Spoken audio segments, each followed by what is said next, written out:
Olá, queridos irmãos e amigos, uma vez mais dou as boas-vindas a todos aqueles que nos assistem para a recapitulação de mais uma lição da Escola Sabatina.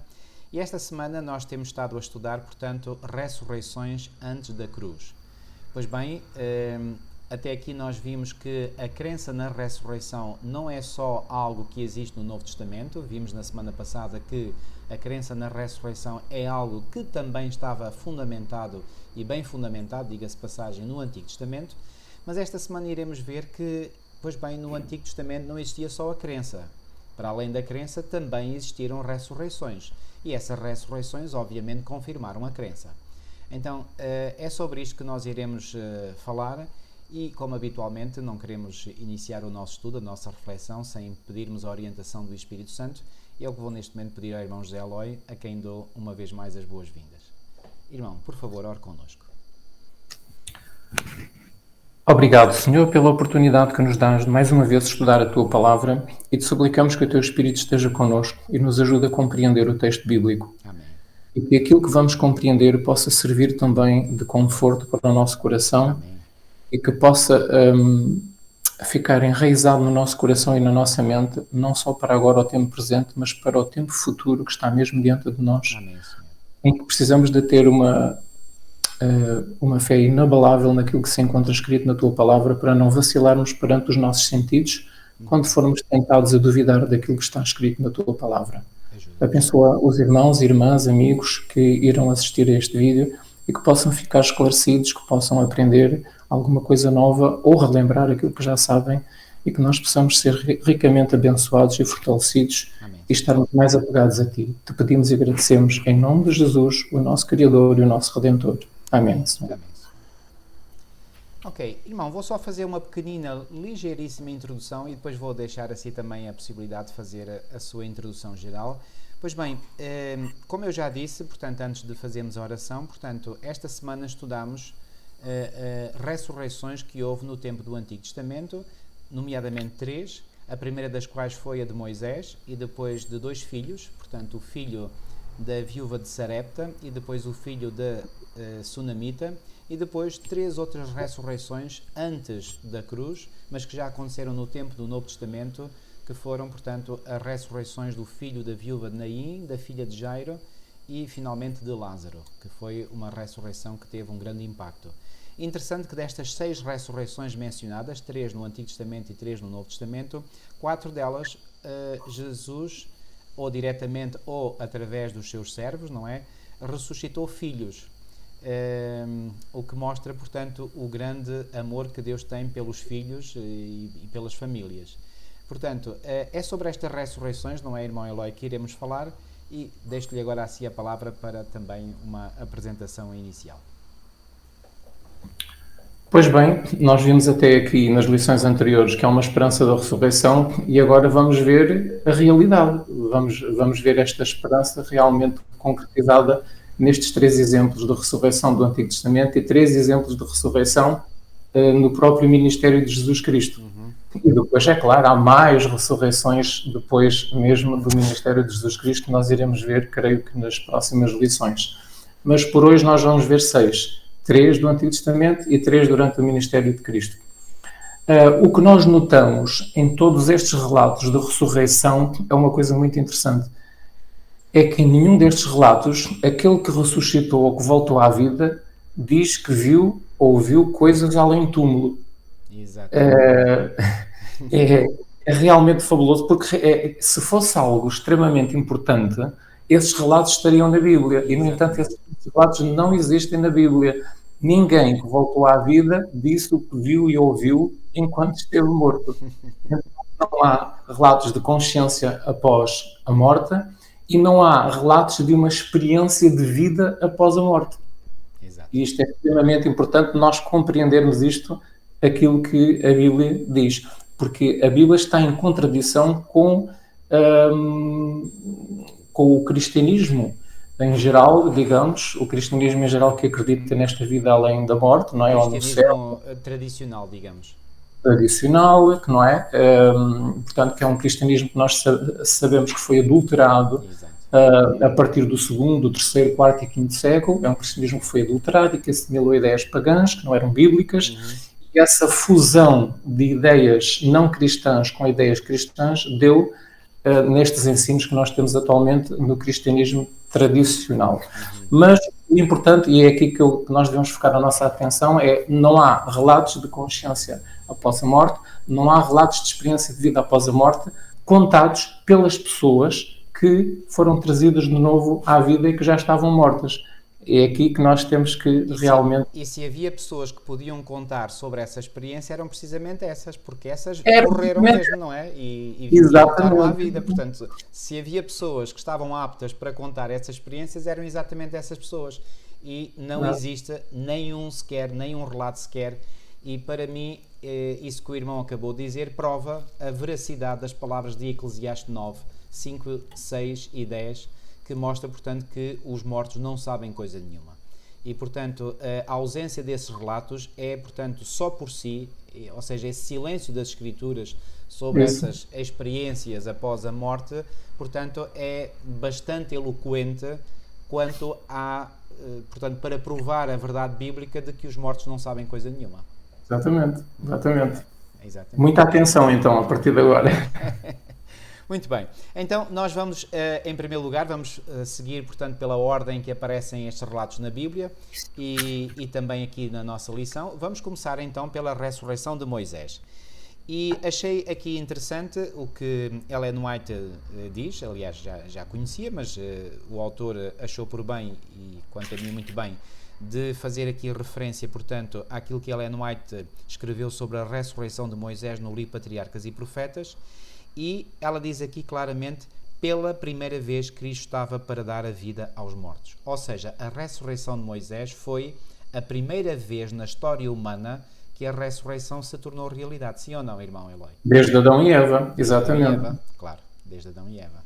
Porque até Moisés a ressurreição não estava comprovada, ou seja, podia haver essa crença e a crença estava lá, certamente, não é? Nas pessoas que viveram nesse período, não é? Antes de Moisés, mas não havia, digamos, uma confirmação, não havia uma prova, não é? A partir da ressurreição de Moisés, há uma prova.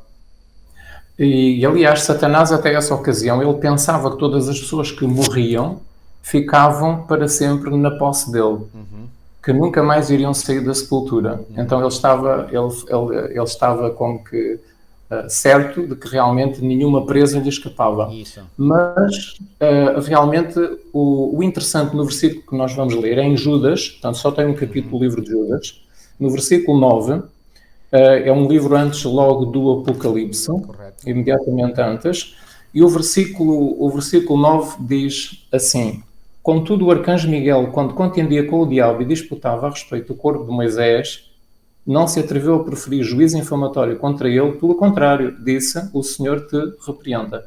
O que é que nós notamos aqui? Que há uma luta, há uma contenda, pronto, digamos aqui que há uma contenda entre o arcanjo Miguel e quem? E o diabo. A propósito de quê? Do corpo de Moisés. Do corpo de Moisés, exatamente. Ou seja, o corpo de Moisés está aqui em causa. O corpo de Moisés está aqui em causa.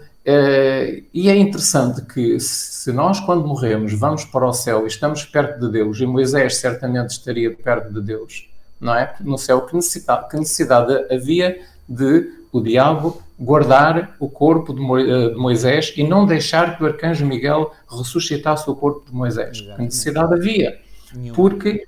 Nenhuma, exatamente, porque nós, quando morremos, não estamos no céu, nós, quando morremos, estamos na sepultura. A pessoa em si, o caráter da pessoa, aquilo que a pessoa é, está tudo ali naquele sítio. Há um texto do Espírito Santo que eu gosto muito, que diz que os anjos vigiam o pó de Guilherme Miller. O pó de Guilherme Miller. Ou seja, tudo aquilo que a pessoa é, o seu ADN, o seu caráter, está tudo ali naquele sítio e é guardado e preservado por Deus. E na ressurreição é dali que virá tudo. E Moisés também estava ali, foi sepultado pelos anjos, como nós sabemos, mas o corpo de Moisés saiu da sepultura. Ora, como é que existe alguma evidência bíblica de que o corpo de Moisés foi de facto ressuscitado, ele voltou à vida? Sim, nós temos o relato da aparição de Moisés e Elias falando com Jesus no Monte da Transfiguração. Exatamente. Bom, quanto a Elias não temos problemas, porque Elias nunca morreu, foi levado vivo para o céu. Mas Moisés sabemos que morreu. Exatamente. Agora, Moisés, a única forma de ele poder aparecer vivo a Jesus foi ter passado pela ressurreição, porque não há outra forma de voltar à vida quem morreu, a não ser através da ressurreição. Exatamente. E se nós lermos atentamente o relato de Lucas 9:30, que relata esta conversa de Moisés e Elias com Jesus Cristo no Monte da Transfiguração antes da cruz, nós notamos que o texto bíblico não diz que eram fantasmas ou que eram espíritos. O texto bíblico diz que eram varões, eram homens. Isso. Eram homens. Ou seja, estava ali alguém em carne e osso. Exatamente. Não é? Tanto assim que até os discípulos disseram: queres que façamos 3 tendas? Uma para o Moisés, outra para Elias e outra para ti, para estarem a conversar mais à vontade. Isso era Pedro que gostava muito de falar e, portanto saiu-lhe portanto, assim, espontaneamente, não é? Mas o facto de ele ter tido essa espontaneidade em querer fazer tendas, não é? Isso mesmo. Mostra, portanto, que Pedro viu pessoas reais, não é? Exatamente, a Bíblia diz que eram pessoas reais. Portanto, se Moisés era uma pessoa real falando com Jesus, então se ele morreu e foi sepultado, então como é que as coisas aconteceram? Aconteceu aquilo que diz em Judas, versículo 9, que ele foi ressuscitado pelo arcanjo Miguel. Exatamente. E, portanto, Moisés foi para o céu pouco depois dele ter morrido, ele foi ressuscitado muito, logo quase a seguir, dias ou semanas depois, eu penso que dias, pela análise do texto, então ele foi levado para a cidade de Deus. Foi o primeiro homem ressuscitado por Deus a entrar na cidade de Deus, porque sem passar pela morte já lá estava Enoque. Exatamente. Já lá estava Enoque. Então foi o segundo ser humano a passar com o seu corpo, com a sua carne, pela cidade, pelos portões da cidade onde Deus vive. Foi o segundo ser humano a entrar lá. Foi o primeiro a ressuscitar, porque Enoque não chegou a falecer. Enoque, exatamente, não chegou a falecer. Dos ressuscitados, Moisés foi o primeiro homem ressuscitado a entrar com o seu corpo glorificado, semelhante ao de Jesus, quando ele entrou na cidade onde Deus vive. Nós sabemos porque é que Deus, o Pai, escolheu Moisés para conversar com Elias. Nós sabemos que, até tenho aqui o texto, eu posso-vos mostrar. O Pai escolheu Moisés e Elias para serem seus mensageiros para Cristo e glorificá-lo com a luz do céu, comungando com ele relativamente à sua breve agonia, porque eles tinham vivido na terra como homens, tinham passado pelo sofrimento e pela dor humana, e podiam simpatizar com a aprovação de Jesus na sua vida terrena. Moisés, como líder de Israel, tinha estado no lugar de Cristo, comungando com ele e seguindo as suas orientações. Por isso, estes dois, de todas as hostes reunidas à volta do trono, eram os mais aptos para ministrar ao Filho de Deus. Agora uma pergunta, então, mas se somente Deus pode dar a vida a uma pessoa, porque é que aqui quem faz a ressurreição é o arcanjo Miguel? Porque o arcanjo Miguel é Jesus Cristo e Jesus Cristo é Deus. Quem é o arcanjo Miguel? Nós sabemos já pela análise de uma lição anterior que Miguel é chamado em Daniel no capítulo 8, versículo 11, o príncipe do exército, lembram-se? Portanto, quem é o arcanjo Miguel? É um príncipe celestial, é um príncipe que vive no céu, na cidade de Deus, faz parte da administração do governo de Deus. Daniel 8, 25 diz-nos que é o príncipe dos príncipes. Príncipe do exército, depois diz que é príncipe dos príncipes, em Daniel 8, 25, e depois diz que é o primeiro dos principais príncipes, em Daniel 10, 13. Se nós analisarmos o texto de Daniel 10, 13, vamos verificar que este Miguel é o primeiro dos principais príncipes, ou seja, ele está em primeiro lugar, ele é que está sobre todos os outros príncipes que existem no céu. Correto. E depois diz, em Daniel capítulo 10, versículo 21, diz que ele é o vosso príncipe. Vosso de quem? Dos judeus. E os judeus aqui simbolizam o povo de Deus. Então, isto é o príncipe do povo de Deus, do povo do Senhor aqui na terra. E depois diz em Daniel capítulo 10, versículo 22, que ele é o príncipe do concerto. Este Miguel é o príncipe do concerto. E depois diz em Daniel 12, 1, que é um texto que nós lemos há pouco tempo, Daniel 12, 1, que diz que é o grande príncipe. Então, temos aqui o resumo de quem é o arcanjo Miguel. É o príncipe do exército, é o príncipe dos príncipes, é o primeiro dos principais príncipes, é o príncipe do povo de Deus, é o príncipe do concerto e é o grande príncipe. Muito bem. E agora aqui em Judas, este Miguel é chamado arcanjo. O que é que isto quer dizer? Ele é o chefe dos anjos. Muito bem. É isso mesmo. Ele é o chefe dos anjos. E foi este chefe dos anjos que nós sabemos que ressuscitou o Moisés, que também tem anjos ao seu comando. Em Apocalipse 12:7 vemos que ele dirigiu a guerra contra Satanás, o diabo, a antiga serpente, não é? Ele dirigiu esta guerra no céu com os seus anjos e o diabo e os seus anjos. E nós sabemos que este arcanjo Miguel, por Apocalipse 12, versículos 7, 8 e 9, é-nos dito também que ele peleja contra o diabo. Então, quem é este arcanjo que é também um príncipe, é o primeiro dos principais príncipes, é o grande príncipe? Quem é ele? É Jesus. Porquê? Porque a Bíblia diz-nos que só Jesus pode ressuscitar. Jesus ressuscitou, irá ressuscitar, irá fazer a ressurreição geral dos justos. Onde é que está escrito? Em 1 Tessalonicenses, capítulo 4, versículo 16. Isso. E se abrirmos a Bíblia em 1 Tessalonicenses, capítulo 4, versículo 16, o que é que vamos lá encontrar? O versículo diz que Jesus vai vir para fazer a ressurreição dos justos, mas também o mesmo versículo diz que está envolvida nisto a voz do arcanjo. Então vemos Jesus e a voz do arcanjo aqui neste mesmo versículo. Então há uma ligação entre Jesus e o arcanjo, ou seja, ele virá a este mundo com voz de arcanjo, com a voz do chefe dos anjos. Era a função que ele tinha no céu. E se ele vem com a voz de arcanjo é porque é ele próprio o arcanjo. Ou seja, é porque é o próprio arcanjo, exatamente. Agora, há um texto do Espírito de Profecia muito interessante que eu gostei muito, que é na história da redenção, e que diz que Miguel ou Cristo, com os anjos que sepultaram Moisés, desceram do céu depois de ter ele permanecido na sepultura um breve tempo e ressuscitaram-no e o levaram para o céu. Quem é que vai ressuscitar Moisés, segundo a visão que Deus deu a Ellen White? Miguel ou Cristo. Exato. Ela diz Miguel, vírgula, ou Cristo, vírgula, com os anjos que sepultaram Moisés, porque ele foi sepultado por anjos e ninguém soube onde é que estava a sua sepultura, só os anjos sabiam. Então Jesus veio do céu, juntamente com os anjos que o sepultaram, para fazer então essa ressurreição. E ela aqui é bem clara que diz que foi Miguel ou Cristo. Então quem é o arcanjo Miguel? É Cristo. Exatamente. Aliás, o próprio nome Miguel em hebraico significa quem é como Deus. Então, repara, o próprio nome em si mostra, portanto, que a pessoa portadora do nome é uma pessoa divina, porque senão não faria sentido esse nome, quem é como Deus, não é? E aliás, em Daniel, no capítulo 10, quando Daniel vive, portanto, três semanas de jejum, porque havia uma grande luta sobrenatural que estava em jogo, ele diz que finalmente, para resolver a situação, teve que vir Miguel. Ou seja, mesmo o anjo Gabriel, anjo Gabriel diz que, portanto, que teve que ser auxiliado por Miguel porque não estava a conseguir.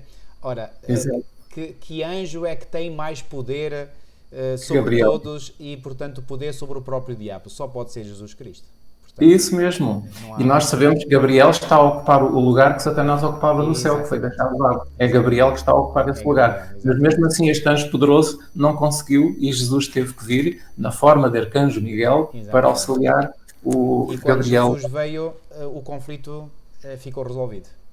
Ficou resolvido, exatamente. Isto faz-me lembrar uma vez... Faz-me lembrar, vou dar aqui uma pequenina analogia, que um dia vi um documentário sobre a vida selvagem, gosto muito de ver, e portanto o leão, que é considerado o rei da selva, não é? Normalmente não são os leões machos que fazem, portanto, as caçadas, são as leoas. E então, aquele documentário mostrava uma cena em que as leoas estavam lá a caçar, mas a situação estava um bocadinho complicada para as leoas. Entretanto, vem o leão e o leão resolve a situação, portanto, de uma vez por todas, e fica tudo resolvido. Isto para dizer o quê? Quando a situação está complicada, mesmo para anjos com poder, como é o caso de Gabriel, vem o leão da tribo de Judá e resolve tudo. Muito boa analogia. Muito boa. Porque esta expressão leão da tribo de Judá é uma expressão que é emprega para designar Jesus Cristo em Apocalipse 5. Exatamente. Deixem-me também aproveitar esta oportunidade para transmitir aqui também uma ideia que nem todos sabem. Nós sabemos que não foi permitido a Moisés entrar na Canaã terrestre por ele ter pecado, não é? Embora um pecado simples, digamos, pronto. Mas por causa disso, ele teve que descer à sepultura e não pôde introduzir o povo de Israel em Canaã. O Josué é que fez esse trabalho. Mas sabem porque é que ele desceu à sepultura? Sabem porque é que ele teve que morrer? Porque está escrito que Satanás exigiu que Moisés ficasse sob o domínio da morte. Porque Satanás disse, ele pecou, ele é meu, eu quero que ele morra, eu quero que ele fique sob o domínio da morte. Então, Jesus Cristo não teve outra saída se não permitir que Moisés ficasse sob o domínio da morte, porque Satanás exigiu isso porque ele pecou. Mas o plano de Deus, e eu penso que alguns sabem isso e outros não sabem, o plano de Deus era que Moisés entrasse em Canaã e depois de fazer a sua tarefa de estabelecer o povo nos seus pedaços de terra, portanto, de cada um, as tribos, não é? Depois de ele ter feito esse trabalho e está tudo concluído, o plano de Deus era pegar em Moisés e levá-lo para o céu sem ver a morte. Sim. Portanto, seria o segundo homem a ser levado para o céu sem ver a morte, tal como Enoque. Seria o segundo, Enoque o primeiro, Moisés o segundo. Como isso falhou, ele teve que descer à sepultura. Mas o Senhor é tão bom para com o ser humano, que o Senhor arranjou uma solução. Pronto, ele desce à sepultura, ele morre sob o domínio da morte, tudo bem, mas eu vou ressuscitá-lo e vou levá-lo para o céu na mesma. Então há um texto escrito por si que diz: Satanás exultou que tivesse sido bem sucedido em levar Moisés a pecar contra Deus. Por essa transgressão, Moisés ficou sob o domínio da morte. Se tivesse continuado fiel à sua vida e a sua vida não tivesse sido manchada por aquela única transgressão, deixando de dar a Deus a glória de ter tirado a água da rocha, ele teria entrado na terra prometida e teria sido transladado ao céu sem ver a morte. Então, qual era o plano de Deus? Era levá-lo para o céu sem ver a morte depois de estar concluída a sua tarefa. Isto está escrito em História da Redenção, na página 173. E não podia ser mais claro esse texto. Não podia ser mais claro. Agora, aqui no versículo 9, só muito rapidamente para passarmos aos outros dias, muito rapidamente, aqui no versículo 9 de Judas diz: o arcanjo Miguel contendia com o diabo a respeito do corpo de Moisés. Então, o que é que houve? Houve alguma conversa? Houve algum diálogo entre o arcanjo Miguel e o diabo a respeito do corpo de Moisés? Houve. E é interessante que Ellen White, quando foi levada ao passado e ela viu o que estava a acontecer naquele momento, vejam a maravilha da descrição que Ellen White faz daquilo que estava a acontecer. Quando Cristo, eu estou a ler aqui, vou-me recorrer aqui deste texto que eu tenho aqui na minha frente, quando Cristo e os anjos se aproximaram da sepultura, Satanás e os seus anjos surgiram junto da sepultura e ficaram a guardar o corpo. Imaginem a cena. Imaginem a cena. Cristo e os anjos aproximam-se da sepultura e Satanás e os anjos surgiram junto dela e ficaram a guardar o corpo de Moisés para que não fosse removido. Exato. Quando Cristo e os seus anjos chegaram perto, Satanás resistiu à aproximação de Cristo e dos anjos. Mas foi compelido pela glória e o poder de Cristo e os seus anjos a recuar. Reclamou o corpo de Moisés por causa da sua única transgressão. Cristo, porém, mansamente o remeteu ao Pai, dizendo: o Senhor te repreenda. Cristo disse a Satanás que sabia ter Moisés humildemente se arrependido do seu único erro e que mancha nenhuma repousava sobre o seu caráter e que o seu nome permanecia no livro celestial sem contaminação. Então Cristo ressuscitou o corpo de Moisés. Portanto, além disto, nesta conversa, o grande adversário declarou que a sentença divina és pó e em pó te tornarás, lhe dava posse dos mortos e que o poder da sepultura nunca havia sido quebrado e todos os que se achavam no túmulo, ele se considerava como cativos seus para jamais serem libertos da tenebrosa prisão.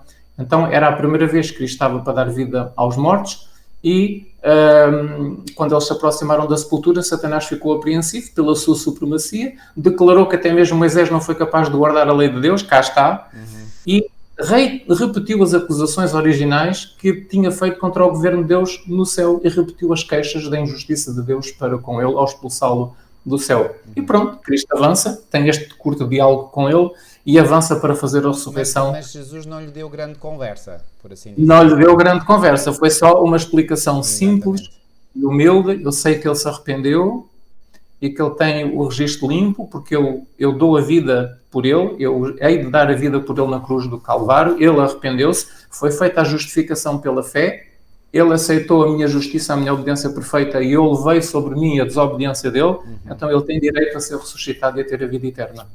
Oxalá que sobre cada um de nós o Senhor um dia possa também fazer essa declaração que temos o nosso registro limpo. Exatamente. E pronto, muito obrigado, irmão Eloy. Você fez uma explanação muito boa e, sobretudo, muito lógica, portanto, tudo muito bem encadeado. E eu só gostaria de acrescentar, portanto, algo que só vem confirmar aquilo que já disse, que vem aqui no final desta citação de patriarcas e profetas na lição de domingo, quando diz que quando Cristo, portanto, ressuscitou a Moisés, tornou-se para sempre certa a ressurreição. Exatamente, Portanto, é maravilhosa Satanás esta foi frase. despojado da sua presa, os justos mortos voltariam a viver. Ou seja, com a ressurreição de Moisés, o céu provou que a ressurreição seria uma realidade. Isto é fantástico. É Isto é bonito, fantástico. isto é maravilhoso, porque aquilo que aconteceu com ele vai acontecer também connosco, se falecermos antes da segunda vinda de Cristo. E a nossa esperança é esta, não é? Agora, que necessidade é que Satanás tinha de guardar o corpo de Moisés e não deixá-lo ressuscitar se a alma dele já tivesse ido para o céu? Exatamente. Não faria Não havia sentido. necessidade. Exatamente. Não faria sentido nenhum. Muito bem. Ok, irmão, vamos agora, portanto, aos dois casos do Antigo Testamento, portanto, em que houve também ressurreição. Foram dois filhos.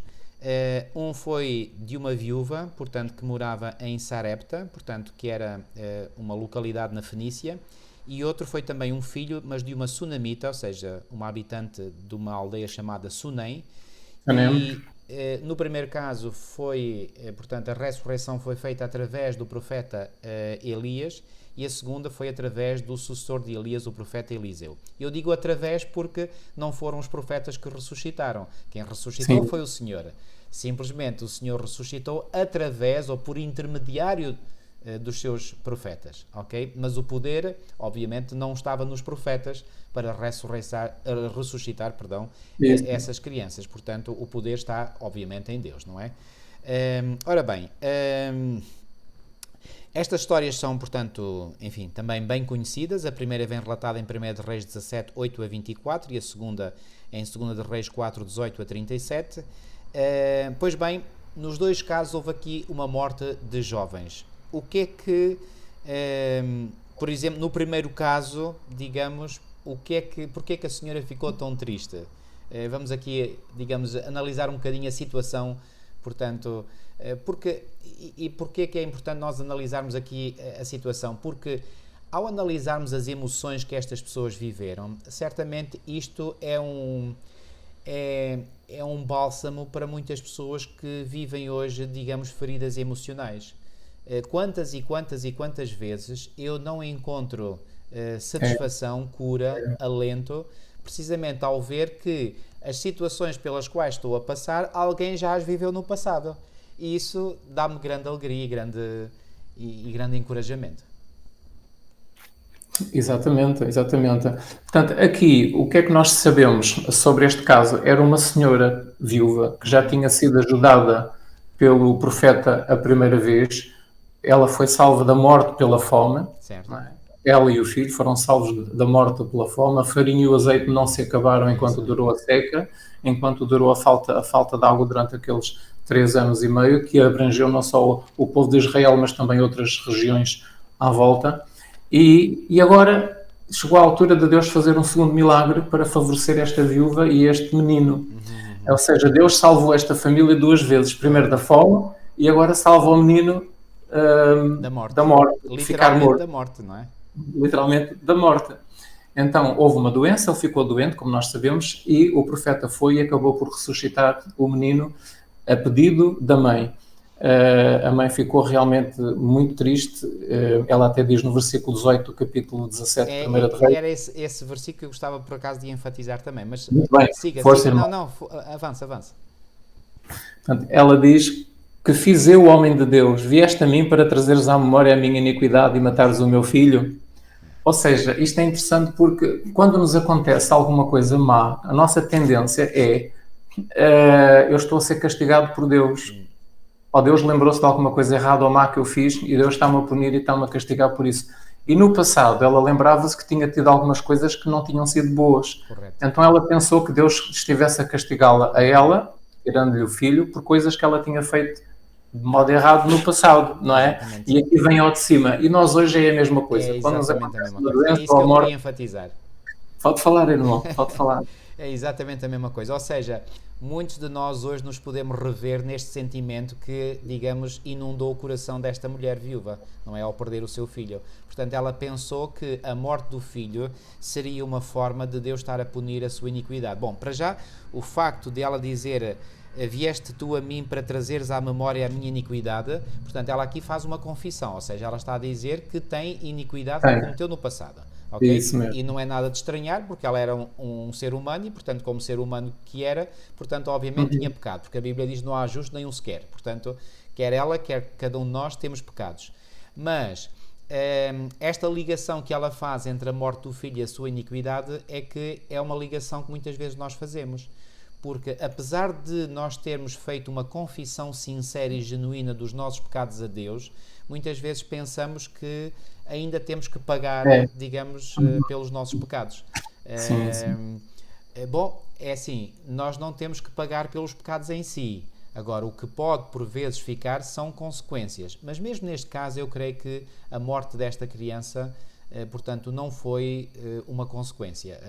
Embora, noutras situações, possa haver, digamos, sofrimento que advém das consequências do pecado.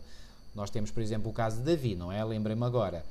Davi teve a certeza plena, e essa certeza foi-lhe dada por um profeta de Deus, nomeadamente o profeta Natã, de que o seu pecado estava perdoado. No entanto, sabemos que Davi sofreu consequências desse pecado, embora ele tivesse a certeza de que o seu pecado estava perdoado. Okay? Portanto, as consequências é diferente, e a consequência não é pagar pelo pecado. O pecado está pago. O pecado está pago pelo nosso Redentor, porque só ele é que tem crédito para pagar uma dívida dessas, não? Mais ninguém tem. Agora, consequências podemos sofrer, isso sim, isso é verdade. Mas, de qualquer forma, portanto, esta senhora... Mas isto é natural, isto é normal no ser humano, quer dizer, quando nós somos confrontados com crises, quando as crises passam por nós, quando, digamos, nos afeta a nós, digamos, quando toca a nós, na nossa pele, muitas vezes nós fazemos aqui associações de ideias, não é? Que muitas delas não têm razão de ser, mas elas lá estão. E ao lermos aquilo que aconteceu com esta mulher, pois bem, nós podemos certamente, digamos, reconhecer nela, não é? Porque fazemos pensamentos ou associações de ideias semelhantes. É igual, nós somos iguais, exatamente.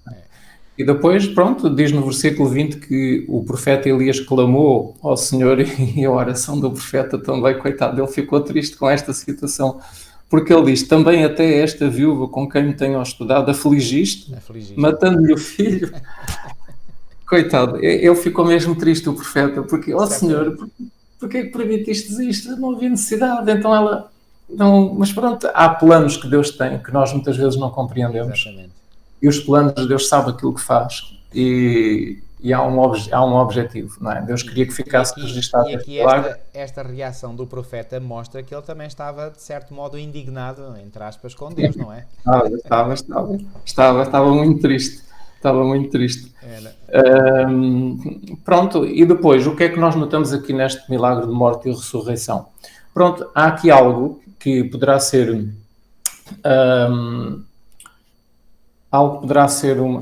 que alguém poderá objetar, mas vamos começar pelo versículo 17 muito rapidamente, que diz, a doença se agravou tanto, diz no versículo 17, que ele morreu. Diz a Bíblia. E algumas traduções dizem que não lhe ficou fôlego, não lhe ficou sopro. Aqui a minha versão diz isso mesmo, até que nele nenhum fôlego ficou. Ficou.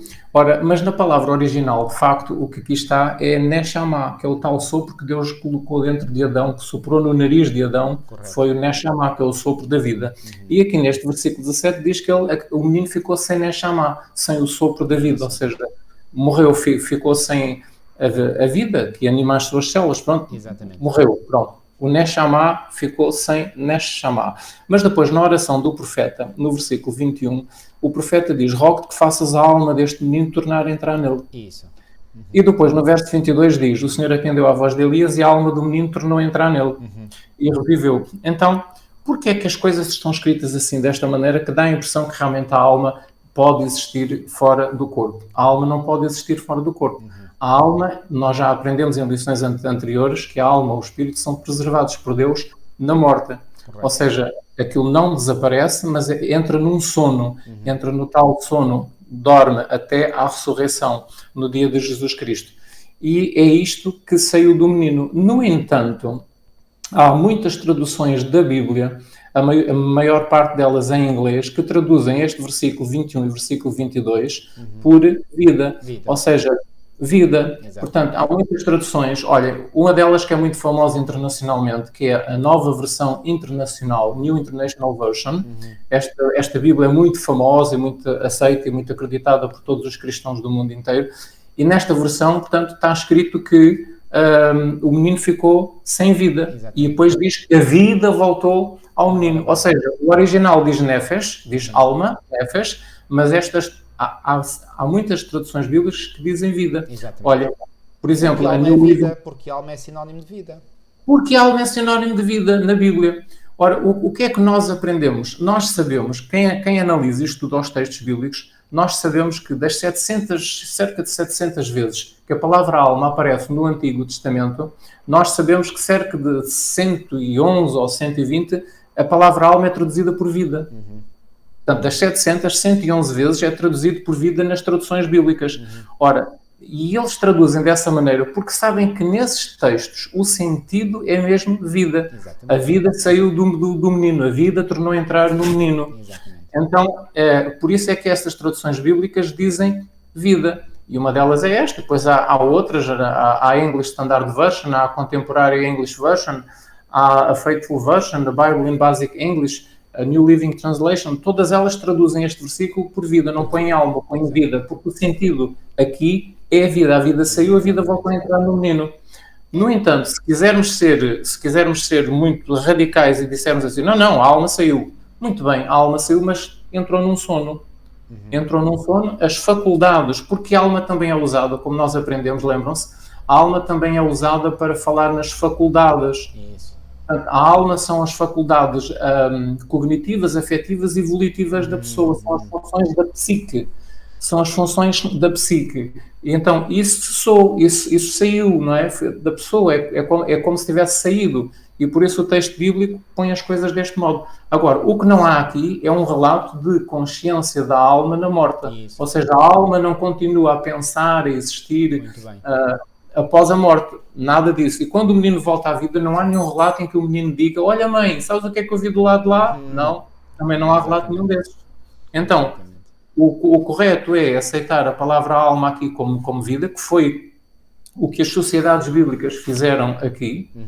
Muitas traduções bíblicas fizeram assim, são dezenas delas de traduções que põem vida e não alma, porque sabem que aqui o sentido é a vida que saiu do menino. E tanto assim que o versículo 17 diz que o Neshama, portanto, ficou sem Neshama, ficou sem o fôlego da vida, que aqui parece ser sinónimo de alma, com o versículo 21 e o versículo 22. Exato. Já agora, eu queria chamar a vossa atenção para o facto do profeta se ter estendido sobre o menino 3 vezes, aqui no verso 21, estendeu sobre o menino e os olhos nos olhos do menino, boca na boca e mãos nas mãos. E o corpo do menino aqueceu. O corpo do menino aqueceu. Esse vai ser no episódio a seguir, mas podemos já falar desse também. E aqui também, não é? Porque o objetivo era esse, mas ele queria que de certo modo o corpo do menino aquecesse, mas ele suplicou ao Senhor, por favor, faz novamente, dá novamente a vida a este menino. O que é que eu posso dizer aqui? Eu poderia dizer mais coisas, mas se calhar já estamos um pouco atrasados e temos que passar para os outros dias da semana. Não, estamos dentro do tempo. Então, eu só queria mesmo relembrar aquilo que nós já vimos, portanto, em lições anteriores, que é o facto de que alma, portanto, na Bíblia é sinónimo de vida ou é sinónimo de pessoas. Quando nós vimos, por exemplo, 70 almas desceram para o Egito, não é? Da família de Jacó. Isso, não é? isso, e outras já vimos. versões dizem 70 pessoas, não é? Portanto, alma, Isso. pessoa, alma, vida são termos sinónimos. Okay? Ou funções cognitivas. Exatamente, ou funções Ou funções cognitivas da mente, não é? Assim como espírito também pode significar, portanto, A mesma coisa. É as faculdades mais elevadas da mente humana. E aliás, Paulo até vai dizer que o Espírito testifica ao nosso Espírito que somos filhos de Deus, Romanos 8,16. Então, eu depreendo daí que o nosso Espírito é a parte da nossa mente pela qual Deus nos comunica. Isso, exatamente. São mais dois textos para nós podermos ver como a palavra alma é utilizada na vida realmente com vários sentidos. Olhem, por exemplo, lembram-se do texto em que Elias, muito, muito triste, desanimado, em depressão, diz: já basta, Senhor, toma agora a minha. Isso está em 1 de Reis, capítulo 19, versículo 4. E sabem como é que está no original? É alma, é nefesh. E já basta, Senhor, toma agora a minha alma. Toma Exatamente. agora a minha alma. Ou seja, o sentido é vida. Por isso é que as Bíblias traduzem vida. E aqui também, neste versículo, as Bíblias traduzem vida porque o sentido é vida. Um outro versículo bíblico, por exemplo, que mostra que a alma pode ter mais que um significado, é o texto de Levítico, capítulo 17, versículo 11.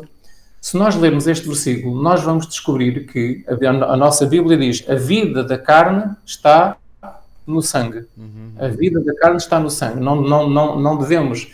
A instrução que Deus deu é que não se deve comer a carne com o sangue, deve-se tirar o sangue não deve ser comido, porque a vida da carne está no sangue. Sabem qual é a palavra que está lá em hebraico? É nefesh, é alma.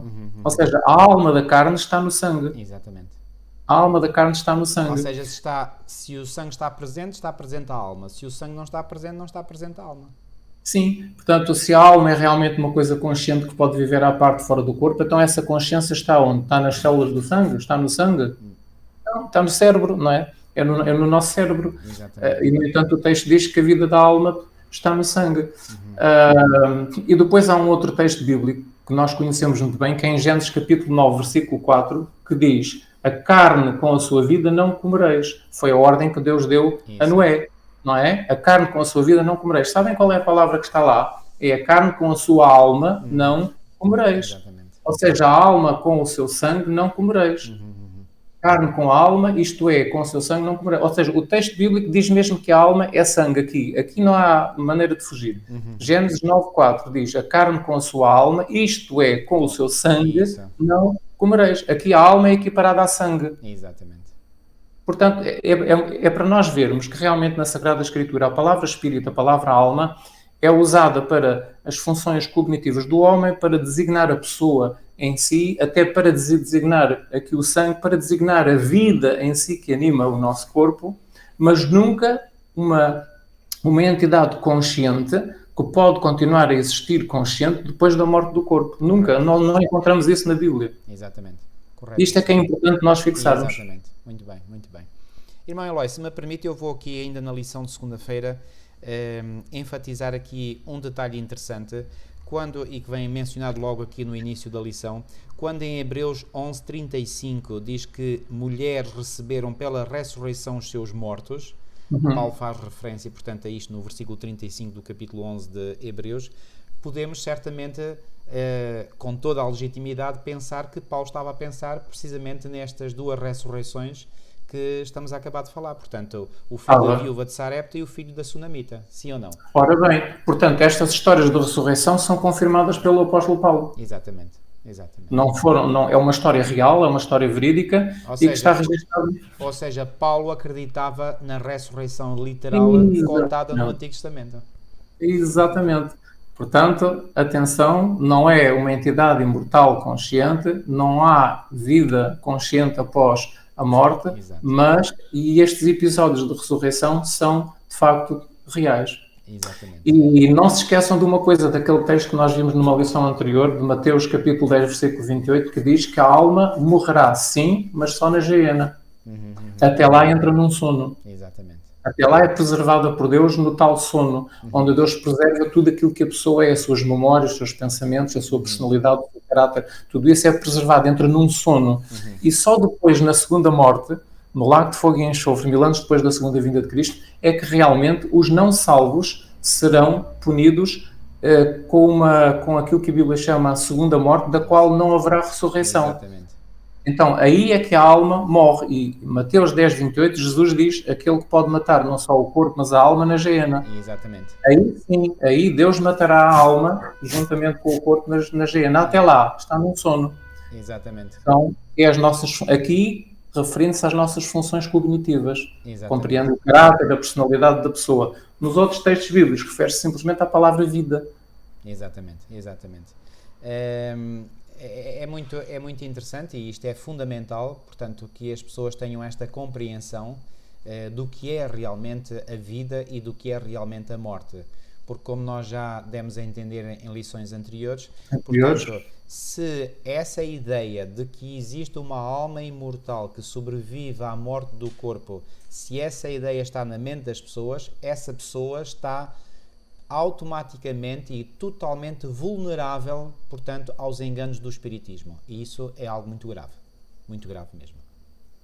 Exatamente, como já dissemos em lições anteriores. E não há textos bíblicos, não há ensino, doutrina bíblica que diga que realmente, quando morremos, a nossa alma ou o nosso espírito continuam conscientes. Exatamente. Conscientes, ou a louvar a Deus, ou a dizer mal de Deus no inferno, ou a comunicar com os vivos, não é? A ver o que se passa aqui com a família que ficou cá na Terra após a morte. Portanto, não há ensino, doutrina bíblica que ensine isso nem no Antigo Testamento, nem no Novo Testamento. Não é uma doutrina. Exatamente. Não é um ensino nem dos profetas, nem dos apóstolos, nem de Cristo. Exato. Não é um ensino. E nós já vamos ver, depois há um caso que é muito usado para dizer que não é assim. Nós vamos ver também mais à frente nas nossas lições e vamos ver mais em pormenor esses casos, essas objeções, digamos assim. Eu gosto às vezes de dar explicações recorrendo a analogias, e aqui vai mais uma analogia.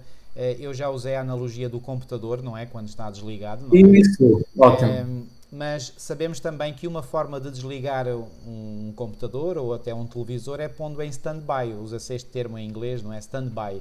Ou seja, está lá uma luzinha vermelha normalmente acesa, não é?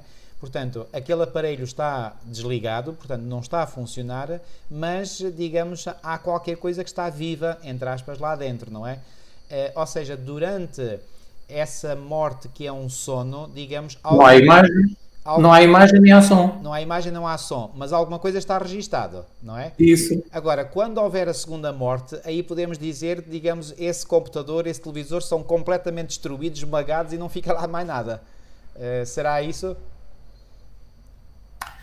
Sim, portanto, aquilo que anima, por exemplo, um computador é o seu software. O software é que faz funcionar. Nós vemos texto no ecrã, nós vemos músicas, nós temos som, porque há o software que coordena isso tudo. Mas se não houver o hardware, se não houver o material, as peças que compõem o computador, também não há nada. Exatamente. Não há nada nessa Podemos dizer que o hardware é, digamos, o corpo, digamos que é as peças da as máquina. Peças em si, não é que são físicas. O software é o espírito, não é? E a combinação Exatamente. do hardware com o software é que faz o computador funcionar. Portanto, faltando uma delas, não há nada. Não há nada. E com o ser humano é exatamente a mesma coisa. Morremos, o corpo vai para a sepultura, desfaz-se, o corpo não há mais vida, a consciência, não há mais nada, tudo entra num sono e Deus faz esse milagre do sono, porque não é natural esse sono. Esse sono não é natural, tanto que não é natural que na segunda morte Deus não vai fazer esse milagre e as pessoas desaparecem para sempre, não há hipótese de as ir buscar. Mas esse sono é um milagre feito por Deus porque está em andamento o chamado plano da redenção da raça humana. Isso. Em que as pessoas têm que comparecer perante o tribunal de Deus e têm que ser julgadas para se decidir se quem é que é salvo e quem é que não é salvo. Exatamente. E como está em andamento o plano da redenção, Deus faz com que tudo entre num sono, em stand-by, até ser decidido o que vai ser feito com essa pessoa. Exatamente. Muito bem. Então vamos agora analisar os casos de ressurreição no Novo Testamento, não é? Durante o ministério de Jesus. E vamos começar pelo filho da viúva de Naim. Portanto, o que é muito interessante é que, e aproveito para ler aqui uma passagem que aparece aqui na própria lição, quando diz que ele, Jesus, tomou a natureza do homem a fim de poder compreender as necessidades do homem. E por essa razão Jesus tinha no seu coração o desejo, o gosto de poder satisfazer a muitas dessas necessidades. E essas necessidades, obviamente, muitas delas eram de cura física, outras eram de cura mental e espiritual. E como é bonito ver aqui, portanto, o que Ellen White aqui fala, é verdade. Havia aldeias inteiras onde não se ouvia um único gemido de dor em nenhuma casa, pois ele tinha passado por elas e curara todos os seus doentes. Isto é fabuloso, quer dizer, aqui Jesus passa por essas aldeias, é como que, entre aspas, um tsunami de cura, quer dizer, por onde ele passa fica tudo curado. E foi isto que aconteceu. Portanto, portanto, uma desses milagres que Jesus fez foi, portanto, trazer de novo à vida este filho desta senhora, que já era viúva. Este filho era o filho único, provavelmente era alguém que a ajudava, não é? Na sua viuvez. E agora, eis que ela perde também este filho. Esta senhora certamente estaria destroçada. E, mais uma vez, neste exemplo, nós podemos ver tantos e tantos milhões de exemplos que têm ocorrido ao longo da história humana e que continuam a ocorrer hoje. Pessoas que perdem, às vezes, entes queridos, senhoras que perdem os seus maridos e depois perdem filhos, e, portanto, uma dor vem-se adicionar à outra dor que já lá existia, e, portanto, esta senhora estaria certamente destroçada, e Jesus vem dar aqui o consolo que ela tanto precisava. Eu posso imaginar como é que esta mulher se sentiu quando viu o seu filho de novo vivo. Quer dizer, isto não há palavras para descrever a alegria que Jesus trouxe a esta mulher. Porque naqueles tempos os filhos eram o sustento das mães viúvas. Certo. E ela, coitadita, por dentro daquele filho não tinha marido, quem é que iria sustentá-la? Exatamente. Então, o interessante não havia segurança aqui... social na altura. Não. O que eu acho interessante aqui neste caso é que os dois anteriores que nós vimos, a ressurreição feita por intermédio de Elias e por intermédio de Eliseu, foi a pedido de alguém. Isso. Ou seja, alguém exerceu fé nesse sentido e Deus honrou a fé dessa pessoa. Correto. E concedeu aquilo que a pessoa queria. Agora aqui nem sequer foi exercida a fé. Mas aqui a mulher nem pediu Ela nada. não pediu. Ela não sabia que Jesus iria fazer aquilo, não é? Exato. Ou seja, vemos aqui que há milagres que Deus pode fazer, mesmo sem a pessoa pedir. Isso. E neste caso, coitadita, a pessoa estava tão em baixo, nem sabia da presença de Jesus nem nada. Ela não pediu sequer o milagre, mas Jesus teve compaixão dela e fez o milagre. Exatamente. Há muitas coisas na vida do ser humano que Deus faz, mesmo sem nós pedirmos. Exatamente. E vemos aqui o amor de Deus para com a raça humana. Exatamente, é isso mesmo. Não é só quando a fé é exercida, mas ela foi ajudada sem ter pedido, sem ter exercido fé. Coitadita. Esta é uma lição muito importante. A lição é que Deus cuida de nós, mesmo quando somos incapazes de lhe pedir ajuda ou quando nos sentimos até, às vezes, indignos de o fazer. Isso. Ou seja, a ação curativa de Deus exerce muitas vezes mesmo sem nós a pedirmos. Exatamente, é isso mesmo. Sem nós a pedirmos, sem a pessoa ter consciência disso. Outra diferença que eu vejo entre esta ressurreição e as ressurreições anteriores, aquelas, portanto, que falámos há pouco sobre do Antigo Testamento, é que naquelas outras ressurreições, a ressurreição foi feita por Deus, claro, mas através de intermediários humanos, como já disse. Esta ressurreição foi levada a cabo pelo próprio Senhor da vida, ou seja, foi o próprio Senhor Jesus Cristo que não recorreu a nenhum intermediário, foi Ele mesmo que ali, de forma direta, ressuscitou aquele jovem. É bonito. Há aqui um texto de conforto de Ellen White para as mães que sofrem, diz assim: aquele que devolveu à viúva o seu único filho, quando este era levado para a sepultura, sente-se tocado hoje pela infelicidade das mães enlutadas. Ele é o melhor amigo da mulher hoje e está pronto a ajudá-la em todos os aspectos da vida. Aquele que esteve ao lado da desolada mãe à porta de Naim, vela juntamente com todo aquele que chora um familiar falecido.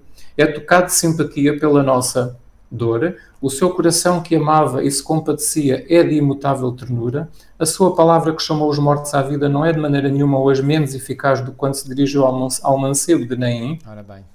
E ele diz, é-me dado todo o poder no céu e na terra. Esse poder não diminui ao longo dos anos, nem se esgota pela incessante atividade da sua graça excelsa. Continua a ser um salvador vivo para todos quantos creem nele. Isto é uma palavra de conforto para todos aqueles que perdem um familiar, que é uma dor muito difícil. E sabe, irmão Eloy, algumas pessoas poderão perguntar, então, mas se Deus é o mesmo e se o modus operandi de Deus é o mesmo hoje, como sempre foi, porque é que Ele hoje não faz mais ressurreições como fez no passado? E aqui deixe-me dizer algo. Ele pode realmente não ressuscitar temporariamente, porque todas estas ressurreições foram temporárias, não é? Como sabemos, à exceção da ressurreição de Moisés, não é? Isso também é dito aqui na lição, e muito bem. Porquê que Deus hoje não faz estas ressurreições temporárias? Pois bem, Ele pode ressuscitar, mas ressuscitar aquelas pessoas que ficaram vivas, que perderam, portanto, o ente querido, e essas pessoas não estão mortas fisicamente falando, mas podem estar mortas psicologicamente. E Deus pode ressuscitar psicologicamente e emocionalmente essas pessoas. E faz, muitas vezes faz isso, sim. E quantos casos nós já não presenciamos em que o Senhor faz isso, não é? Pessoas que passaram por esse trauma tremendo, não é? E que, enfim, claro, isto não é de um dia para o outro, não é? Mas com o bálsamo curador de Cristo, essas pessoas acabam por recuperar e recuperar plenamente. Claro, há sempre a saudade do ente querido perdido, é óbvio, é natural, e mal seria se assim não fosse, não é? Mas a pessoa sente-se emocionalmente curada, mentalmente sente-se curada. E claro que aquilo que ajuda na cura é a certeza da ressurreição futura. É interessante, há aqui um outro texto que eu gostava também de ler. O vosso compassivo Redentor está a observar-vos com amor e simpatia, pronto para ouvir as vossas orações e dar-vos a assistência de que precisam. Ele conhece o fardo de cada coração de mãe e é o seu melhor amigo em qualquer emergência. Os seus braços eternos sustentam a mãe fiel e temente a Deus. Quando esteve na terra, Jesus teve uma mãe que lutou com a pobreza, com muita ansiedade e com perplexidades, e simpatiza com cada mãe cristã nos seus cuidados e nas suas ansiedades. O Salvador, que fez uma longa viagem para aliviar o ansioso coração de uma mãe cuja filha estava possessa por um espírito maligno, ouvirá a oração da mãe e abençoará os seus filhos. Isto é um conforto muito grande para nós. Sem dúvida. Estas palavras de Deus através da mensageira do Senhor. Sem dúvida, sem dúvida. Muito bem. Gosto também deste texto que aparece aqui no final da lição terça-feira de Tiago 1,27, quando diz que a religião pura e imaculada para com Deus o Pai é esta: visitar quem? Os órfãos E as viúvas ao nosso redor. Nas suas tribulações e guardar-se da corrupção do mundo. Visitar os órfãos e as viúvas. É interessante que este texto não diz visitar os órfãos e os viúvos, diz as viúvas. O que para mim me dá assim digamos, um pequeno vislumbre de que mesmo nos tempos bíblicos era mais comum haver viúvas do que viúvos, o que ainda é uma realidade dos nossos dias. E aqui, talvez os homens que nos estejam a ouvir possam dizer: mas isso não é justo, porque é que os homens morrem primeiro? Eu digo: olha, até é uma grande bênção que o Senhor dá aos homens, porque não disse Deus antes de criar Eva, não é bom que o homem esteja só. Então, a partir do momento em que o homem recebe a graça, que é uma graça divina também, de ter uma companheira, o Senhor, na maior parte das vezes, claro que há exceções, como é óbvio, e sabemos todos isso, mas na maior parte das vezes o Senhor, digamos, dá a graça ao homem de ter companhia até à hora da sua morte. Sim. Portanto, aparentemente os homens ficam a perder, mas eu agora vejo as coisas do outro ponto de vista. Acho que os homens é que ficam a ganhar, porque têm companhia até ao fim Bom, isto foi um parênteses, não vem aqui na lição, mas claro. Resolvi por bem introduzir aqui este parênteses e fazer este comentário, porque também nunca me tinha chamado a atenção, e desta vez, ao voltar a ler este texto, lá está, como a Bíblia, a gente às vezes vê coisas que nunca viu, mesmo lendo muitas vezes os textos bíblicos, e agora quando eu li este texto disse visitar os órfãos e as viúvas. É interessante, porque é que aparece viúvas e não aparece viúvos, não é? Porque os homens têm mais possibilidade de facto de trabalhar e de se sustentarem, têm mais possibilidade de sobreviver do que uma mulher. Uma mulher nos tempos bíblicos tinha mais dificuldade em sobreviver do que um homem. Hoje não, hoje as mulheres trabalham, têm os mesmos salários que os homens, etc., mas naqueles tempos era muito difícil uma mulher que ficasse sozinha, de facto. Era. Mas pronto, aqui temos aqui um conforto, portanto, para os homens. Muito bem. Agora, quanto à filha de Jairo, e aqui fala, portanto, que o Senhor não fez, portanto, digamos, a seção de pessoas, não colocou umas pessoas deu mais importância a umas pessoas do que a outras. Reparem, Moisés foi talvez, como diz aqui, o maior líder humano do povo de Deus de todos os tempos, e o Senhor ressuscitou, mas em contraste com isto, a pobre viúva fenícia nem sequer era israelita, e o Senhor também lhe fez a graça de ressuscitar o filho. Depois, vemos que a mulher sunamita era um membro destacado da sua comunidade, porque há versões que dizem que ela era rica, outras versões dizem que era importante. A versão aqui clássica diz que era grave, é interessante o termo que é usado, era uma mulher grave, portanto, e Jesus, portanto, também, através do profeta Eliseu, ressuscitou o seu filho. Depois a viúva Naim tinha apenas um filho do qual provavelmente dependia, e depois Jairo era um dirigente da sinagoga. Ou seja, o que é que nós vemos aqui? Portanto, pessoas israelitas, pessoas não israelitas, ou seja, pessoas do povo de Deus, pessoas que não eram parte do povo de Deus, a mulheres, a homens, a pessoas que tinham, digamos, uma posição importante na sociedade, outras que não tinham essa importância. Portanto, o Senhor aqui, através destas bênçãos que Ele deu, através destas ressurreições, vê-se que aqui não há distinção alguma, não é? Nenhuma, de grupos étnicos ou de classes sociais. Jesus não era sectário, digamos assim. Não é sectário, exatamente. Não era sectário, nem fazia distinção de classe social, nem de grupo étnico. É bem claro nestas histórias de ressurreições que Deus beneficia todos. Aliás, há aquele texto que Jesus diz que o vosso Pai Celestial faz cair a chuva sobre justos e injustos, não é? Os bons e os maus, todos veem a luz do sol, todos recebem a chuva. Exatamente, é isso mesmo, é isso mesmo. Muito bem, agora, esta filha de Jairo, portanto, era uma adolescente, portanto, estava no início da sua adolescência, com 12 anos, não é?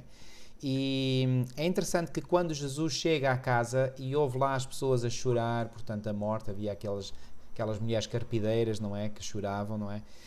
E o Senhor faz uma afirmação, e eu até acho muito interessante no texto de Lucas 8, isso às vezes até quando estou a dirigir uma cerimónia fúnebre, às vezes chamo a atenção para este facto, que diz, portanto, aqui que todos choravam, no versículo 52, e todos choravam, ou seja, não havia ninguém que não chorasse, e a pranteavam, e ele disse, não choreis, não está morta, mas dorme. E depois logo a seguir o versículo 53 diz, e riam-se dele. Não sei se alguma vez viu este contraste, irmão, quer dizer, num momento estavam todos a chorar, e de repente, depois de Jesus ter pronunciado aquela afirmação de que ela não está morta mas dorme, começaram-se a rir, se não todos, pelo menos uma grande parte deles. Ou seja, imagina o que é a imagem num velório, estarem todos a chorar e de repente começarem a rir, porque eu já estive em velórios e é quase falta de respeito, não é? Alguém estar ali a rir, não é? Pois bem, estas pessoas riram, e riram porquê? Porque acharam que aquilo que Jesus tinha acabado de dizer era ridículo. Mas será que era ridículo? Claro que não. E não era porquê? Porque Jesus comparou a morte a um sono. E porquê? Eu acho que encontro duas razões para Jesus ter comparado a morte a um sono. A primeira razão é que, assim como quando estamos a dormir, e a dormir um sono profundo, não temos consciência daquilo que se passa à nossa volta, da mesma forma na morte, que não há consciência, os mortos não têm consciência daquilo que se passa à sua volta, como diz Eclesiastes 9, 5 e 6. Por outro lado, todos aqueles que estão a dormir, em algum momento vão acabar por acordar. E isso mostra que também aqueles que estão mortos, em algum momento vão realmente acordar. Porque, como Jesus disse em João 5, 28, vem a hora em que todos os que se acham nos túmulos ouvirão a sua voz e sairão. Claro, uns para a ressurreição da vida, outros para a ressurreição do juízo ou da condenação. Mas todos irão sair, ok? Portanto, então, a morte é um sono porque não há consciência e todos acabam por sair num momento ou noutro desse sono, ou seja, dessa morte, ok? Como se pode compreender aqui no versículo 39 de Marcos 5, como é que se pode compreender esta frase de Jesus Cristo, não está morta, mas dorme? É isso que nós acabámos de dizer. Mas porquê é que Jesus expressa-se assim desta maneira? Não está morta, mas dorme. Porque o que Jesus quis dizer é, ela não está morta para sempre. A morte é um sono e ela dorme. Ela não está morta para sempre. É um estado passageiro, temporário. Um estado temporário passageiro. Vocês não a perdem, vocês não a perderam eternamente ou para sempre. Ela apenas dorme, ela não está morta. E estas frases de Jesus Cristo é para indicar, é para criar no coração das pessoas a esperança e a crença de que a morte não é o fim. Não é o fim. É algo provisório, é algo temporário, do qual todas as pessoas irão sair. Os que se prepararam para a vida eterna, para a vida na nova terra, sairão na primeira ressurreição. Esta frase é muito idêntica àquela frase que Jesus disse, por exemplo, em João, no capítulo 11. Isto também é um texto que faz confusão a muita gente. Mas lá está, isto são as traduções bíblicas, umas traduzem melhor, outras traduzem pior. Em João, no capítulo 11 e no versículo... E podemos já falar do caso de Lázaro também. Muito bem. Então vamos guardar este versículo para o caso de Lázaro. Não, mas se quiser pode já falar também e começamos já a falar do caso de Lázaro também.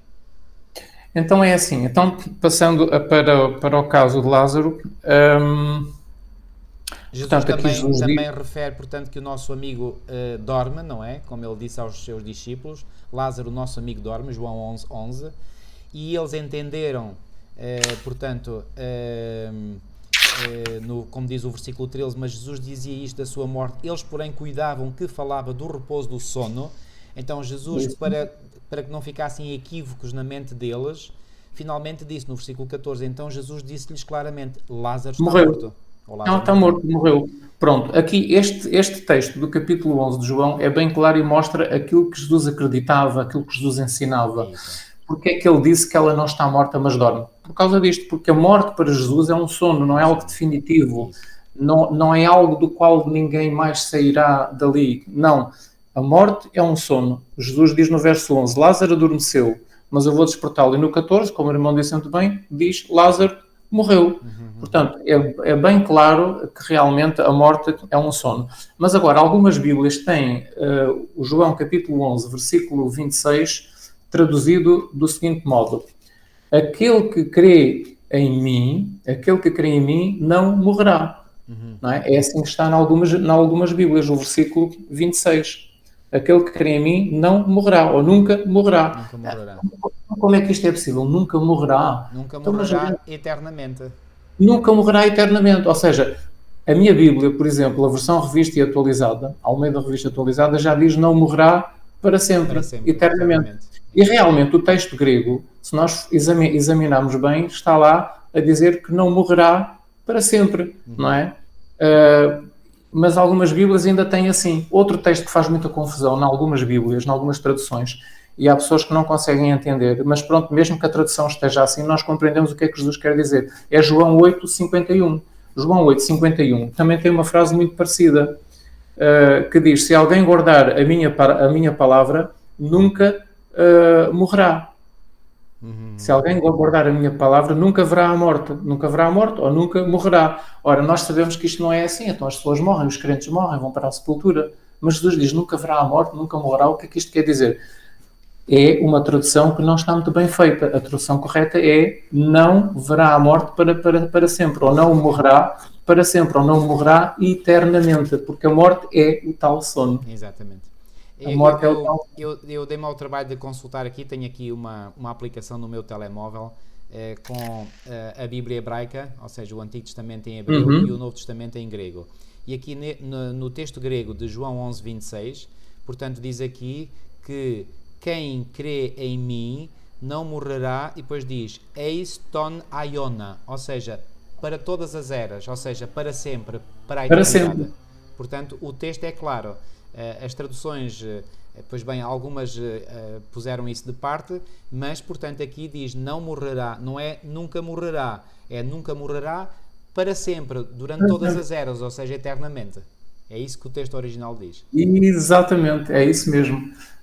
Portanto, foi bom o irmão ter ido buscar o texto em grego, as palavras originais, porque aí nós vemos claramente que algumas traduções bíblicas não estão realmente muito bem traduzidas, e alguns destes versículos, estes são alguns desses versículos, não é? Para quem ler este texto aqui, portanto, quem crê em mim ainda que esteja, do versículo 26, e todo aquele que vive e crê em mim nunca morrerá. Isto também, exatamente. Pode levar a pensar que a pessoa nunca passa pela morte, que é um sono, não é? Mas esse nunca é que está aí essa palavra errada.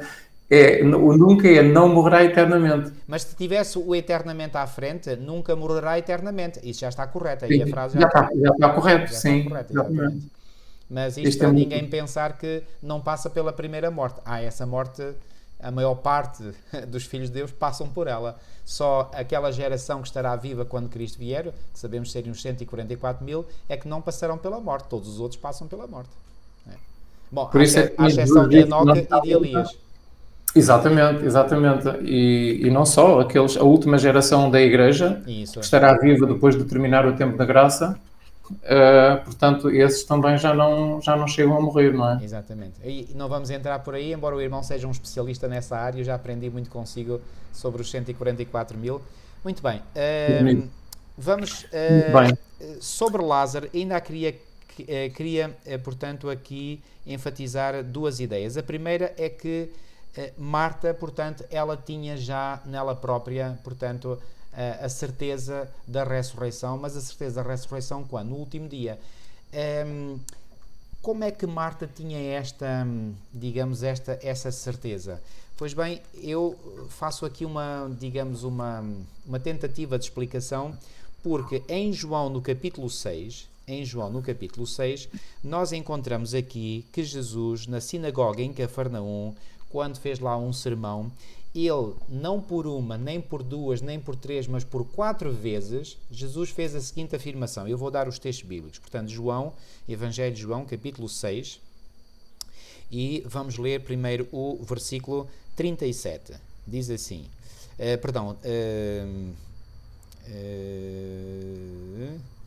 39. Assim é que é, 39 primeiro.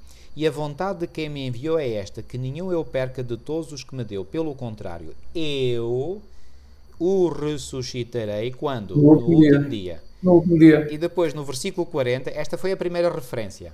Depois no versículo 40 diz, de facto, a vontade do meu Pai é que todo o homem que vir o Filho e nele crer tenha a vida eterna. E eu o ressuscitarei quando? No último dia. No último dia. Então onde é que ela foi buscar isto? Foi buscar os ensinos de Jesus que ela ouvia dele. Nem mais, exatamente. Porque depois aqui no versículo 44 diz, ninguém pode vir a mim se o Pai que me enviou não o trouxer. E eu o ressuscitarei no último dia. No último dia. Terceira citação. E finalmente, no versículo 54, quem comer a minha carne e beber o meu sangue tem a vida eterna, e eu o ressuscitarei no último dia. 4 vezes. Então, quando em João no capítulo 11, portanto, Jesus diz a Marta, portanto, aqui no versículo 23, declarou-lhe Jesus, teu irmão há de ressurgir. Eu sei, replicou Marta, que ele há de ressurgir na ressurreição no último dia. Então, onde é que ela foi buscar isto? Porque ela era uma ouvinte atenta de Jesus. E ela já tinha ouvido seguramente o sermão que Jesus proferiu lá na sinagoga em Cafarnaum, ou se não foi uma ouvinte direta, alguém lhe fez chegar esse ensino. Ou então, porque Jesus gostava muito de visitar o lar de Maria, Marta e Lázaro, era um lar onde Jesus se sentia bem, ele passava ali muitas vezes e conversava com eles. Portanto, ela aprendeu também esses ensinos diretamente da boca de Jesus na sua própria casa, debaixo do seu teto. Exatamente. Ou uma hipótese ou outra, portanto, certamente foi por aí que Marta teve essa certeza na ressurreição no último dia. E finalmente, aqui na lição de sexta-feira, irmãos, está aqui uma citação de Ellen White, no Desejar Todas as Nações, que eu gosto muito, quando diz, em Cristo há vida original, não emprestada, não derivada. Esta afirmação é de peso. Eu uma vez li que houve um dos nossos pioneiros que quando leu isto pela primeira vez, ele não quis acreditar e fez a viagem à Califórnia para se encontrar pessoalmente com Ellen White para ter a certeza que ela tinha escrito isto. E ela deu-lhe a confirmação que tinha mesmo escrito isto. Portanto, em Cristo há vida original, não emprestada, não derivada. Se há vida original, quer dizer que Jesus não é um ser criado. Portanto, isso. É um ser eterno. E se é eterno, é Deus. Porque só Deus é eterno. É a mesma natureza do Pai. E isto eu creio que podemos terminar com esta chave de ouro, porque se Jesus não fosse divino, não teríamos a esperança da ressurreição, nem a esperança da vida eterna. Portanto, o nosso Salvador é divino. Ou seja, a divindade de Jesus, como diz aqui, a divindade de Cristo é a certeza de vida eterna para o crente.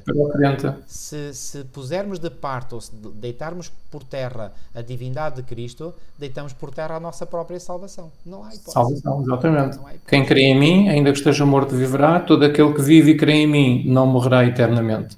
Crês? Cristo aqui olha para o tempo da sua segunda vinda. Então os justos mortos ressuscitarão incorruptíveis e os justos vivos serão transladados para o céu sem ver a morte. O milagre que Jesus estava prestes a realizar, ressuscitar Lázaro dos mortos, representaria a ressurreição de todos os justos mortos. Isso. Pelas suas palavras e obras, declarou-se o autor da ressurreição. Aquele que ele próprio estava prestes a morrer na cruz, retinha as chaves da morte, vencedor do sepulcro, e afirmou o seu direito e poder para dar a vida eterna. Portanto, aqui Lázaro representou, tal como a aparição de Moisés no Monte da Transfiguração, a ressurreição de todos os justos mortos. Exatamente. E havia um outro motivo pelo qual Jesus até quis fazer este milagre, deixar Lázaro morrer para depois ressuscitá-lo. Porquê? Porque ele queria preparar os discípulos para que realmente eles tivessem plena confiança nele, de que ele era o Filho de Deus, que ele era o Filho de Deus, que ele era o Messias, para que não duvidassem. Sobre a morte. Isso, e que tinha poder sobre a morte. Ou seja, isto iria fortalecer a fé dos discípulos nele quando viesse a crise, para eles se lembrarem destas coisas todas e dizer, não, ele é o Messias, nós vimos, nós testemunhamos com os nossos olhos. Exatamente. Ele é o Cristo, ele é o Filho de Deus. Ou seja, a certeza da ressurreição poderia ficar, e certamente ficou na mente dos discípulos, não apenas como uma crença, apenas nas palavras que Deus... Não, a crença foi fundamentada em algo visível, tangível, palpável. Os discípulos viram Lázaro ressuscitar da morte. E, portanto, ficou claro, e certamente quando os apóstolos, depois mais tarde, vieram a confrontar a morte, eles poderiam confrontar a morte com plena tranquilidade e esperança, porque sabiam que aquilo a quem tinham servido durante as suas vidas é capaz de o ressuscitar depois de eles morrerem. E, portanto, havia um outro motivo para Jesus Cristo ter feito assim deste modo, não ter ido curar Lázaro antes dele morrer e tê-lo deixado de morrer. Havia uma outra razão. A primeira é essa, para fortalecer a fé dos discípulos no futuro, para o futuro. Sim.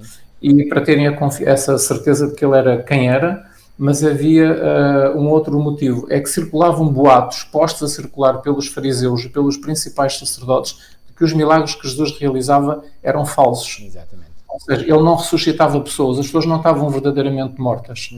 E então ele ressuscitava e era tudo pronto, a pessoa não tinha morrido. Então Jesus deixou que passasse os 4 dias na sepultura, que o corpo começasse a cheirar mal. Para que realmente o milagre fosse tão evidente, que ninguém pudesse negar que Jesus tem de facto o poder de ressuscitar os mortos. Então deixou passar estes quatro dias. O milagre foi tão evidente acerca do poder de Cristo. O que é que aconteceu? Os fariseus e os principais dos sacerdotes nos bastidores... Fizeram um complô para matar Lázaro.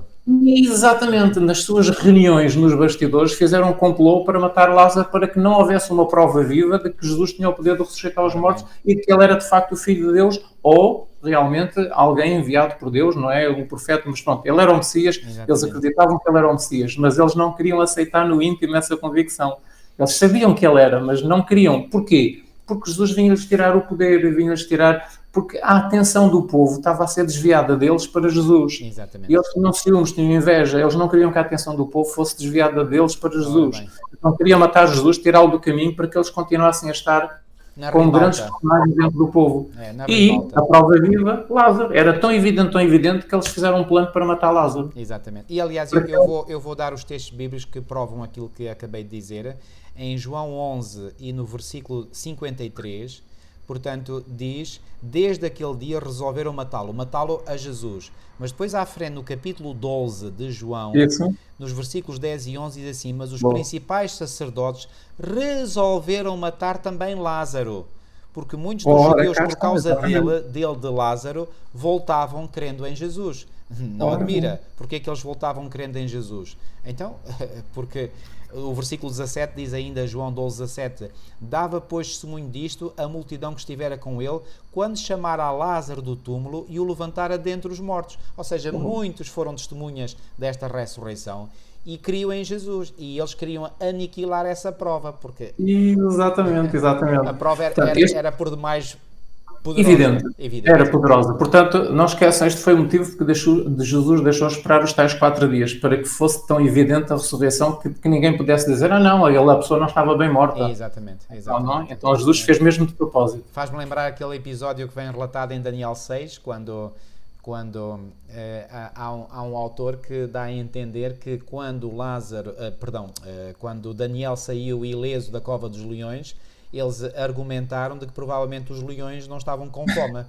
Bom, foi o azar deles, não é? Porque o rei disse assim, então vamos provar se os leões estão com fome ou não. Vocês vão ser lançados para lá. E aí eles começaram todos a tremer. E o que é certo é que quando eles foram lançados na cova dos leões, os leões atiraram-se logo a eles. Então tinham fome ou não tinham? Nem tinham chegado lá abaixo, quando já os leões, portanto, os tinham apanhado em pleno ar. Exatamente. Portanto, os bichos estavam mesmo esfomeados, não é? Estavam mesmo esfomeados. Enfim, olha, mas eu fico muito feliz porque Deus, na sua. Isto também é uma prova do seu amor e da sua misericórdia para com a raça humana, dar provas que são inequívocas, que são indesmentíveis. E a ressurreição de Lázaro foi uma dessas provas, absolutamente indesmentível. Portanto, nós hoje temos certezas firmes de que a ressurreição é um facto real e que a ressurreição, portanto, irá ocorrer, porque aquele que prometeu que os mortos irão ressuscitar é aquele que já provou, pela sua palavra e pelos seus atos, de que consegue trazer à vida aqueles que já morreram.